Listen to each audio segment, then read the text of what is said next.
बिस्मिल्लाहिर्रहमानिर्रहीम। मेरा नाम है खालिद ख़ान और आप देख रहे हैं केएम खान टॉक्स। नाज़रीन, हमने अपने पिछले सेगमेंट में बात की थी पाकिस्तान की न्यूक्लियर डॉक्ट्रिन के ऊपर, पाकिस्तान की न्यूक्लियर पॉलिसी क्या है और हम किन सूरतों में जो है अपना एटमी असला इस्तेमाल कर सकते हैं। इस सेगमेंट में हम कोशिश करेंगे बात करने की कि पाकिस्तान के पास अपने बचाव के लिए और दिफाई हथियारों में जो न्यूक्लियर ऑप्शन मौजूद है उसमें हमारे पास क्या क्या चीज़ें मौजूद हैं। तो चलिए हम सबसे पहले शुरू करते हैं शाहीन 3, जो कि अभी पिछले हफ्ते पाकिस्तान ने टेस्ट किया है। उसकी क्या अहमियत है, बहुत से लोगों को उसकी अहमियत का अंदाज़ा नहीं है और बहुत से जो लोग हैं वो तरह तरह की बातें फैला रहे हैं कि उसकी क्या रेंज है, क्या है। क्या पाकिस्तान ने रेंज के बारे में तो बिल्कुल साफ बता दिया है कि उसकी जो रेंज है वो 2750 किलोमीटर है। उसकी एक ख़ास सिग्निफिकेंस है और मैं जब इसके ऊपर रिसर्च कर रहा था तो मुझे अंदाज़ा हुआ कि हमारे जो न्यूक्लियर कमांड के जो लोग हैं, जिनमें जनरल किदवाई जिनका नाम है बहुत मशहूर, काफ़ी अरसे वो जो पाकिस्तान के स्ट्रेटेजिक प्लानिंग डिवीज़न है उसके सरबराह रहे हैं, उनका मैं एक नोट पढ़ रहा था जिसमें उन्होंने ये कहा कि हम पूरी कोशिश ये करेंगे कि हिंदुस्तान का कोई इलाका पाकिस्तान के एटमी हथियार के हमले से महफूज ना रहे। अब उस सिलसिले में अब तक कुछ अरसे पहले तक, जब तक कि हमारी मिज़ाइल की रेंज कम थी, तो हिंदुस्तान का कुछ मशरिक़ का ऐसा इलाका था जहाँ पे पाकिस्तान के जो मिज़ाइल हैं उनकी पहुँच से वो दूर था। तो उस सिलसिले में पाकिस्तान ने बेसिकली ये जो मिज़ाइल का तजुर्बा करके बड़ा एक अहम पैगाम दिया है। वो ये दिया है कि इस मिज़ाइल के तजर्बे से हमने ये साबित किया है कि हिंदुस्तान का कोई इलाका पाकिस्तान के एटमी मिज़ाइलों की जद से दूर नहीं है। और उसमें ख़ास तौर पे बहुत से लोग समझते हैं कि सिर्फ हिंदुस्तान का इलाका है जहाँ पे बिल्कुल ईस्टर्न कोस्ट है, ओडिशा का और नीचे का जो मुकाम है वहाँ तक शायद हम ना पहुँच सकें। वहाँ तो हम पहुँच ही रहे हैं, लेकिन एक और बहुत एक अहम जगह है जिसके बारे में लोगों का आम ख्याल नहीं जाता। वो है हिंदुस्तान के 2 जजीरे हैं जिनका नाम है अंडमान और निकोबार आइलैंड्स, जिनको ब्रिटिश टाइम पे उनको एक्चुअली काला पानी कहते थे। जहाँ पे पाकिस्तान जब मुसलमान रहनुमाओं को क़ैद करा जाता था तो उनको कहते थे हम आपको काला पानी भेज रहे हैं। तो वो जो काला पानी के जो जज़ायर हैं जिन पे अब हिंदुस्तान का मतलब तसल्लुत है, उन्होंने वहाँ पे हमने ये इसके बारे में पाकिस्तान का ख़्याल ये है कि नियर फ्यूचर में अगर कभी ऐसा वक्त आता है कि हिंदुस्तान जो है अपने एटमी मिज़ाइल लेके वहाँ चला जाता है और ये समझे कि वो पाकिस्तान के मिज़ाइलों की पहुँच से दूर हो गया है ताकि वहाँ से वो स्ट्राइक कर सके पाकिस्तान के ऊपर, तो इस मिज़ाइल ने अब ये बात साबित कर दी है कि पाकिस्तान के ईस्टर्न हिस्से से इसको अगर इस मिज़ाइल को दागा जाएगा तो ये जो है अंडमान और निकोबार आइलैंड को भी पहुँच सकेगा। तो इसका मतलब ये हुआ हिंदुस्तान के लिए एक साफ़ पैगाम ये है कि पाकिस्तान जो है तुम्हारे किसी भी हिस्से को निशाना बना सकता है कि अगर तुमने हमारे ऊपर जारियत की और हम उस वहाँ तक पहुँचा दिया कि जहाँ हमारे लिए हमारा एटमी असला इस्तेमाल करना ज़रूरी हो गया। एक तो ये चीज़ बतानी थी आपको शाहीन 3 की सिग्निफिकेंस ये। इससे पहले भी शाहीन 2 और शाहीन 1 होता रहा है, इस टेस्ट होता रहा है।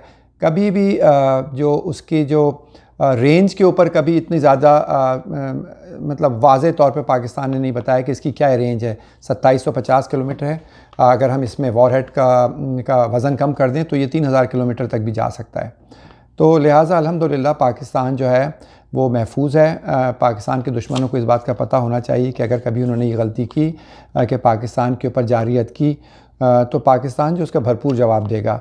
और एक्चुअली न्यूक्लियर डिटरेंस का मतलब भी ये होता है कि डिटरेंस का मतलब ये होता है कि दुश्मन को ये बताना कि अगर तुमने कभी हमारे ऊपर हमला किया तो हम एक बहुत ही मैसिव किस्म की रिटेलिएशन करेंगे, उसका जवाब ऐसा भरपूर देंगे कि तुम्हें हिम्मत नहीं होनी चाहिए कि तुम हमले का हमारे ऊपर सोचो। तो मेरा ख़्याल है हिंदुस्तान की इस वक्त चूँकि हुकूमत एक बहुत ही एक्सट्रीमिस्ट किस्म की हुकूमत है और उनसे कुछ भी बईद नहीं है, वो कुछ भी कर सकते हैं। और उनका ये ख़्याल है कि हम एक ऐसी लो इंटेंसिटी वॉर करें जिसमें न्यूक्लियर ऑप्शन पाकिस्तान के पास ना बचे। लेकिन मेरा अपना ज़ाती ये ख़्याल है, बिल्कुल मेरा ज़ाती ये ख़्याल है कि अगर अब जंग होती है तो ये 19 फरवरी वाली नहीं होगी कि जहाँ पे हिंदुस्तान के जहाज़ आए और हमने उनके जवाब में हमने अपने जहाज़ भेजे।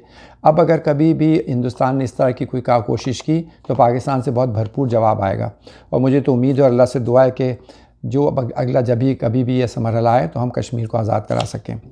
उसके बाद मैं अब आपको थोड़ा सा ये बताऊंगा टेक्निकली कि पाकिस्तान के पास किस किस्म के मिज़ाइल मौजूद हैं। जैसा कि मैंने आपसे कहा कि एक तो शाहीन 3 है जिसकी सबसे ज़्यादा रेंज है, उसके अलावा पाकिस्तान के पास शॉर्ट न्यूक्लियर टैक्टिकल मिसाइल हैं जो बेसिकली आप बैटल फील्ड में इस्तेमाल कर सकते हैं, यानी कि जंग के अंदर आप इस्तेमाल कर सकते हैं, जिनकी रेंज 60 से 70 किलोमीटर है। मैंने इसके पहले भी जिक्र किया था, लेकिन मैं दोबारा बताऊँ कि वो वैसे मिसाइल हैं जो कि बहुत ही छोटे हैं, जो कम कम एरिया को तबाह कर सकते हैं, लेकिन दुश्मन को वहाँ से मिटा देंगे। एक तो वो टैक्टिकल वेपन्स हैं। उसके बाद शॉर्ट रेंज बैलिस्टिक मिसाइल हैं हमारे पास, जिनकी रेंज 300, 400, 500 किलोमीटर है, जो कि अहम जो पाकिस्तान से सरहद के करीब जो पाकिस्तान के जो फ़ौजी उनकी कंसंट्रेशन होगी दुश्मन की, या उनके फ़ौजी अड्डे होंगे, या उनका गोला बारूद जहाँ रखा होगा, उसको हम तबाह कर सकेंगे, और उनके इंडस्ट्रियल कॉम्प्लेक्स को भी। और फिर तीसरे हमारे आ जाते हैं जो मीडियम रेंज बैलिस्टिक मिसाइल हैं, जिसमें ये शाहीन आता है। उसके अलावा आपकी दिलचस्पी के लिए थोड़ा सा मैं ये आपको बताऊं कि पाकिस्तान के जो मिसाइल्स हैं, इसमें दो किस्म के जो फ्यूल कौन सा इस्तेमाल होता है। लोग पूछते हैं कि उसका ईंधन क्या है। उसका जो ईंधन या फ्यूल जिसको कहते हैं, वो बेसिकली दो किस्म का होता है। एक सॉलिड फ्यूल होता है और एक लिक्विड फ्यूल होता है। दोनों की अपनी अपनी एडवांटेज और डिसएडवांटेज है। लिक्विड फ्यूल जो होता है वो एफिशिएंट ज़्यादा होता है, वो ज़्यादा एनर्जी प्रोवाइड करता है, उसकी वजह से दूर तक जा सकता है मिसाइल। लेकिन उसका जो डिसएडवांटेज वो ये है कि उसको लिक्विड फ्यूल को आप हर वक्त मिसाइल के साथ नहीं रख सकते, उसको अलग रखना पड़ता है आपको, क्योंकि वो बहुत वॉलेटाइल होता है, वो किसी वक्त भी धमाके से खुद भी फट सकता है, तो इसलिए उसको बहुत एहतियात से इस्तेमाल करना पड़ता है। तो इसलिए अमूमन जो मुल्क हैं जिनके पास मिसाइल टेक्नोलॉजी जिन्होंने परफेक्ट कर ली है, जिसमें अल्हम्दुलिल्लाह पाकिस्तान भी शामिल है, उन्होंने अब सॉलिड फ्यूल जो है मिसाइल्स भी बनाए हैं, जिसमें शाहीन भी शामिल है। उसकी आसानी होती है कि वो सॉलिड फ्यूल होते हैं, आपने एक किस्म का उसको जो है लगा दिया, और वो मिसाइल को आप फ्यूल के समेत लेके आप कहीं भी जा सकते हैं। तो पाकिस्तान के जो शाहीन मिसाइल है वो एक तो ज़मीनी लॉन्चर्स पे है, और एक ऐसे लॉन्चर्स पे जो मोबाइल होते हैं, जहाँ पे आप उसको लेके एक जगह से दूसरी जगह जा सकते हैं, ताकि दुश्मन को पता ना चले कि आप कहाँ पे आपका मिसाइल का बेस है। दूसरी ये एक इम्पॉर्टेंट बात आपको बतानी थी। तीसरा ये बताना था कि पाकिस्तान के पास एयर लॉन्च्ड क्रूज़ मिसाइल्स भी हैं, जो कि एयरफोर्स जो है उनकी दस्तरस में है, और वक्त आने पे वो एयरफोर्स की तरफ से इस्तेमाल होंगे। उसमें एक जो मिसाइल है वो राहत है, जो कि एयर लॉन्च मिसाइल कहलाता है, और उसकी जो रेंज है वो 350 किलोमीटर है।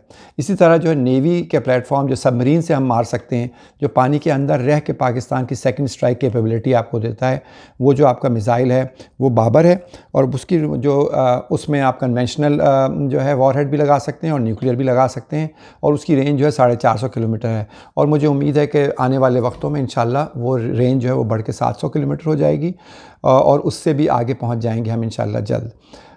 तो बस थोड़ा सा आपको इसके बारे में बताना था कि पाकिस्तान का न्यूक्लियर डॉक्ट्रिन क्या है। पहले सेगमेंट में मैंने आपको उसके बारे में बताया। इस सेगमेंट में मैंने कोशिश की है आपको थोड़े से वक्त में कि ये बताने की कि पाकिस्तान के पास कितने किस्म के न्यूक्लियर मिसाइल्स हैं। उसमें जो एक ख़ास कलीदी बात आपको मुझे बतानी थी, जो कि बहुत ज़रूरी है, जो कि हमें पता होनी चाहिए और हमारे दुश्मन को भी पता होनी चाहिए, वो ये है कि पाकिस्तान का एक मिसाइल, उसका नाम है अबाबील। और अबाबील जो मिसाइल है वो एक ख़ास मिसाइल कहलाता है, जिसको कहते हैं MIRV, multiple independent re entry vehicle. जिसका मतलब है एक मिसाइल जब वो पाकिस्तान मारेगा तो उसके अंदर से 3 मिसाइल्स निकलेंगे, अंदर से वॉरहेड 5 निकलेंगे, और 8 तक निकल सकते हैं। इसका मतलब ये है कि एक मिसाइल जब आप फायर करेंगे तो दुश्मन के आप 3 शहरों को निशाना बना सकते हैं, 5 शहरों को निशाना बना सकते हैं, और 8 शहरों को निशाना बना सकते हैं। और दूसरी उसकी एडवांटेज ये है कि अगर दुश्मन अपना दिफाई निज़ाम इस्तेमाल करता है मिसाइलों को रोकने के लिए, तो एक मिसाइल को तो शायद उसको रोकना आसान हो, लेकिन अगर उसके पास 5 मिसाइल आ रहे हैं एक वक्त में बैक वक्त, या 8 मिसाइल आ रहे हैं, तो उसमें से उम्मीद ये होती है कि 2 या 4 मिसाइल ऐसे हैं जो कि दुश्मन के दिफाई निज़ाम से निकल जाएंगे और वो कामयाबी से अपने हदफ को निशाना बना सकेंगे। तो आई थिंक ये एक बड़ा इंपॉर्टेंट पाकिस्तान ने जो है अचीव किया माइलस्टोन। बहुत कम दुनिया में मुल्क हैं जिनके पास मिसाइल टेक्नोलॉजी में MIRV की कैपेबिलिटी मौजूद है, जो कि अल्हम्दुलिल्लाह पाकिस्तान ने ख़ुद हासिल की है। बस आपसे यही बताना था। नाज़रीन, अगर आपको मेरा ये शो पसंद आया, मेरा प्रोग्राम पसंद आया है, तो आप मुझे फ़ॉलो करिए यूट्यूब पे, और इंशाल्लाह इसी तरह की आपको मज़ीद दिलचस्प जो है मौजू के ऊपर हम बात करते रहेंगे। खुदा हाफ़िज़।